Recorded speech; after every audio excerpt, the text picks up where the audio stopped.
বাংলাদেশে স্বর্ণের দামের এত নয়-ছয় কেন? বাংলাদেশে স্বর্ণের বাজার যেন আগুনের মতো জ্বলছে। আজ দাম বাড়ছে তো কাল আবার কমছে। কখনো একদিনে ভরিতে ২ থেকে ৩ হাজার টাকা বেড়ে যাচ্ছে, আবার কখনো হঠাৎ কমে যাচ্ছে। সাধারণ মানুষ থেকে শুরু করে জুয়েলারি ব্যবসায়ী সবাই বিভ্রান্ত। কিন্তু প্রশ্ন হলো, এই দামের এত ওঠানামার আসল কারণ কি? প্রথমত, আন্তর্জাতিক বাজারের প্রভাব সবচেয়ে বড় ভূমিকা রাখে।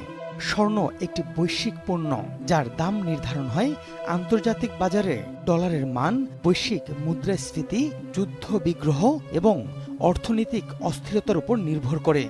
উদাহরণ হিসেবে বলা যায়, রাশিয়া ইউক্রেন যুদ্ধ, মধ্যপ্রাচ্যের উত্তেজনা বা মার্কিন অর্থনীতির মন্দার আশঙ্কা।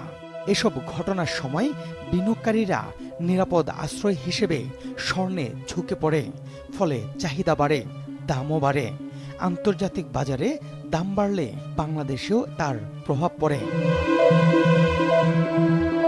দ্বিতীয়ত, ডলারের সংকট ও আমদানি নির্ভরতা বাংলাদেশের স্বর্ণ বাজারে বড় প্রভাব ফেলছে।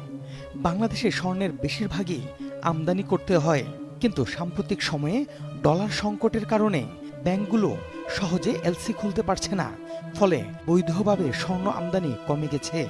সরবরাহ কমে গেলে স্বাভাবিকভাবেই দাম বাড়ে, আবার কখনো কখনো অবৈধ পথে চোরাচালান বাড়ে, যা বাজারে অনিশ্চয়তা তৈরি করে। তৃতীয়ত, বাংলাদেশ জুয়েলারি সমিতি বাজুসের ভূমিকা নিয়েও প্রশ্ন আছে।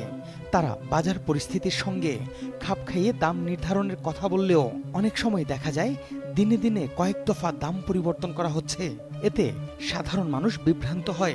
ব্যবসায়ীরা অভিযোগ করেন, কিছু বড় ব্যবসায়ী মজুতদারি করে দাম বাড়িয়ে দিচ্ছেন, যা বাজারে কৃত্রিম সংকট সৃষ্টি করে। চতুর্থত, স্থানীয় বাজারের মনস্তাত্ত্বিক প্রভাবও কম নয়। একদিন দাম বাড়লে অনেকেই ভেবে নেন আরও বাড়বে, তাই আগেভাগেই কিনে ফেলেন। আবার দাম কমলে বিক্রেতারা পণ্য ধরে রাখেন ভবিষ্যতে বেশি দামে বিক্রির আশায়। এতে সরবরাহ ও চাহিদার ভারসাম্য নষ্ট হয় এবং বাজার অস্থিতিশীল থাকে।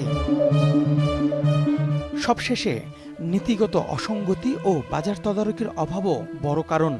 বাংলাদেশে এখনও স্বর্ণের আমদানি, মান নিয়ন্ত্রণ ও বিক্রয় প্রক্রিয়ায় একক নীতিমালা কার্যকরভাবে প্রতিষ্ঠিত হয়নি। ফলে কিছু অসাধু ব্যবসায়ী এই সুযোগে বাজার নিয়ন্ত্রণ করে নিজেদের স্বার্থ হাসিল করছে। সব মিলিয়ে বলা যায়, বাংলাদেশের স্বর্ণবাজারে এত নয়ছয়ের পেছনে একাধিক আন্তঃসম্পর্কিত কারণ কাজ করছে। আন্তর্জাতিক বাজারের অস্থিরতা, ডলার সংকট, আমদানি জটিলতা, মজুতদারি এবং সরকারি নিয়ন্ত্রণের দুর্বলতা।